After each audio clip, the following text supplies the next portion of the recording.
What's up? What's up? What's up? It's what Regular and I'm back on the scene with another YouTube video.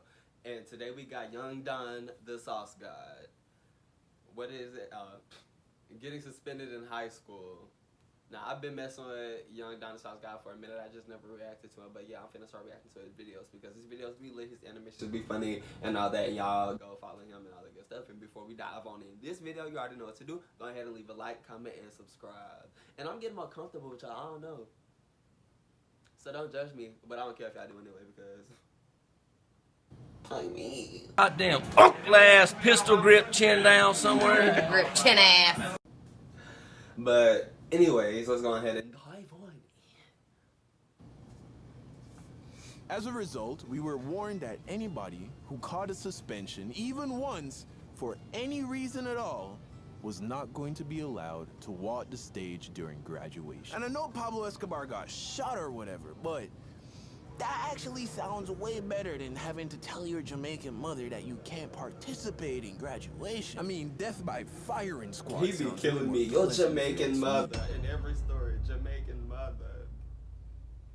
So I almost didn't graduate high school in Jamaica because the dean of discipline of my school caught me selling candy during morning devotion. Now, it was crazy. Watching Live in America. So, morning devotion, dean of discipline, these might be unfamiliar terms to you. Now, for the uninitiated, grew up in Jamaica, graduated Jamaican high school at 16, moved to America, did junior and senior year in Florida, and then graduated American high school. But this story is in the Jamaican high school, so stick with me here. There are a lot of differences between high school in Jamaica and high school in America. Public high school in Jamaica, everybody wears uniform. In America, you pretty much wear whatever you want. No, Jamaican my high school was we start the day off with morning devotion, where we sing praises, maroon and khaki, our hands, close our eyes, and pray to the good Lord Jesus Christ. In American high school, you make TikToks with your friends, or whatever the fuck you niggas are doing in 2020. Oh, that's right, y'all niggas in Zoom class. That's right. In American public school, all throughout the campus, you have these large, magical boxes where, for just a little bit of pocket change, you can get just about what they got or drink that your little heart desires. In Jamaica, it's a little different. When I was going to school, we didn't have vending machines on the campus. Instead, we have street vendors, people with carts that they fill with snacks. Oh, I would like that much better. All kinds of shit. And they push it down the street, and that's where you go when you want to buy a snack. And in a lot of ways, it's better than a vending machine because you can't negotiate with a vending machine. If it costs $1.25 for the Doritos, you better have $1.25.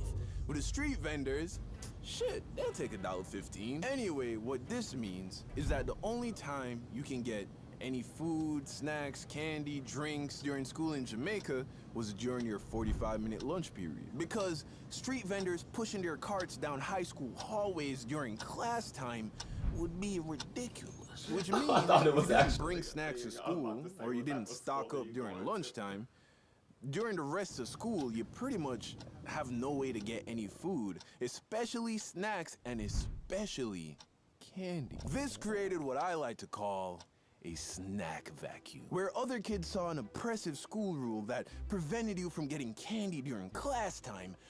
I saw a business opportunity. And to be fair, I didn't come up with the idea. I saw this other kid selling Jolly Ranchers out of his backpack to my classmates, and immediately I was like, yo, that's a lot of money. I could be doing that. So I went up to the kid and I asked him, where does he get the candy? He told me that he buys it in bulk at a wholesale.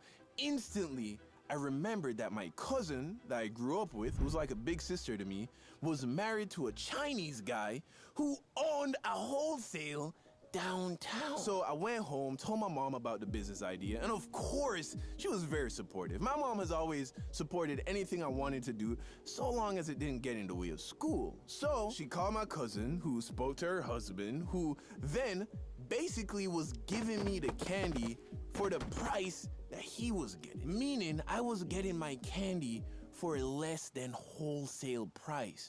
Do you get that? Let me break this shit down. Okay, so let's say you go in a gas station, right? You look down by the register, what do you see? Okay, usually when people do it, you ain't really making Snickers nothing bars, but $1 each. And let's say the box holds 20 Snickers bars. If you wanted to buy all 20 Snickers bars, you'd have to pay $20. Well, if you were to go to a wholesale store, you could just buy the big box unopened for $10. So now you're paying 50 cents per Snickers bar. And that's because the guy who owns the wholesale store is buying these boxes by the crate load directly from Snickers. So he's getting them for like 5-10 cents per Snickers bar. That's the price I was paying.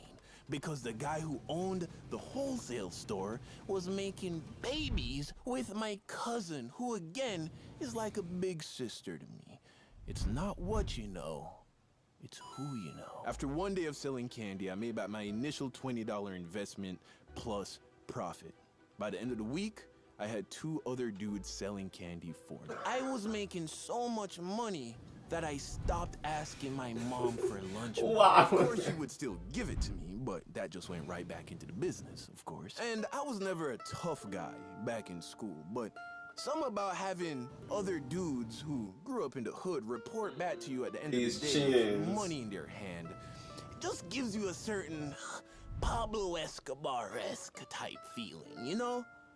Now the truth is, these niggas were stealing from me constantly. They stole candy, they stole money, but because the profit margins were so high, it was worth the loss. I was still making money hand over fist. Now, of course, a guy like Pablo Escobar would disagree with that, based on principle. You know, he'd cut their legs off and throw them in a river. But me, Christian boy, I go to church on Sundays, and I just wanted some new shoes, an Xbox, you know, some cool clothes. That's all I really wanted. So if that meant having to take a loss here and there, well, that was okay with me. Now, if you were paying attention during the beginning of the video, it wouldn't take a rocket scientist to realize that this was probably against the rules, right?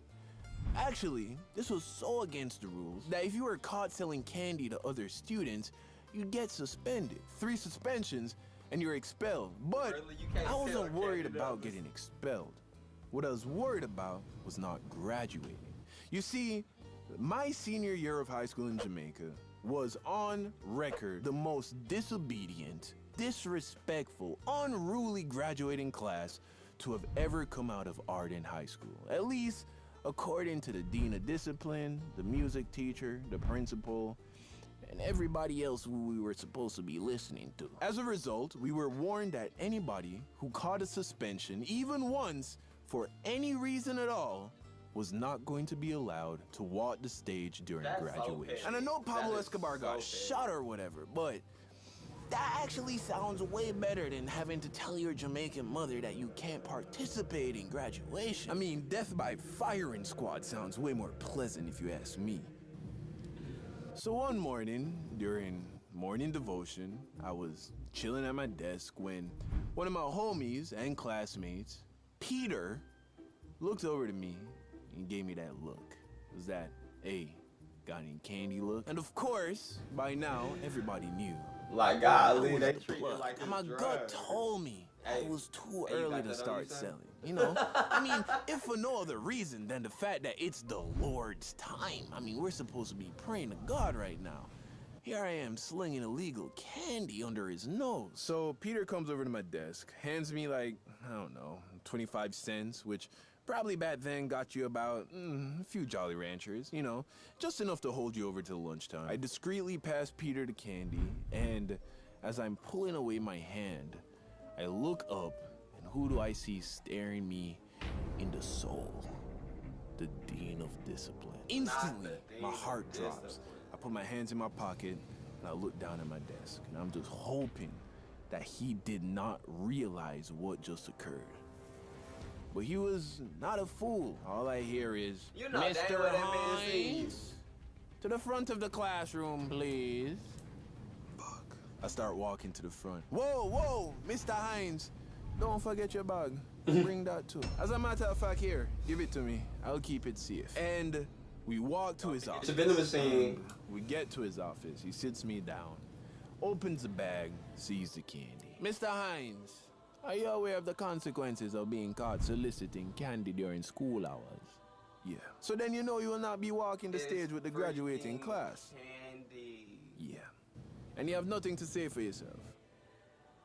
When I don't show up to school next week, ask my mother where my body is buried. Oh. Mr. Hines, you know, I thought you were much smarter than this. I'm also aware that you're an okay student. You don't really get in trouble. So here's what I'm willing to do, Mr. Hines. I will allow you to walk the stage with your classmates. But you are still suspended. You must show up to school tomorrow wearing the black and white. And if you are caught soliciting candy again, I can guarantee that you will not be graduating this year. You understand me? Yes, sir. Good. All right, now go back to your class. Oh, one more thing, Mr. Hines. Thank you for the candy. It will not go to waste. And thus marks the end of my legal candy selling career. Took that boy Taught me a lot. Had a lot of fun. Made me some money. I'm glad I got to graduate. But you know what? Even if I didn't, I'm glad I did what I did. Because no risks, no reward. And sometimes the greatest reward is finding out that you have the balls this is high school. to take the risk in the first place. Yeah, that kind of sounded good. We gotta go, baby, we're wasting our time trying to decide where we should go. He do so freaking good on his videos. It'd be like a whole ass vibe. Oh my god. I don't know why I haven't reacting to these, but anyway, I'm gonna be reacting to him a lot more. I need to go watch some more of his like older stuff too, because there's a lot of videos his I don't even know. And his music, oh my god, his music is actually fire. Like, I need to go. I really be sleeping on people, but I'm wake up soon. I swear to God. Anyway, that was Young Donna's House Guy getting suspended in high school, and I loved it. And I can most definitely, well, not really relate, but I know a lot of people that I went to school with that was selling candy and that I was buying candy from, so. Who? I don't know, it was a thing. Like, you know what I'm saying? Some of us just didn't have the privilege to go up to our mothers and be like, can I have so-and-so amount of money? And she'd be like, yes, no, it doesn't work like that in every family. So sometimes you just gotta hustle in school. I mean, shit. So, yes, I bought candy from other children in school. And that'll be it for this video. Before you go ahead and dip, don't forget to leave boy a like, comment, and subscribe. Show love. The Royal Clan, we growing. Stay tuned. Share your boys. Spread the word.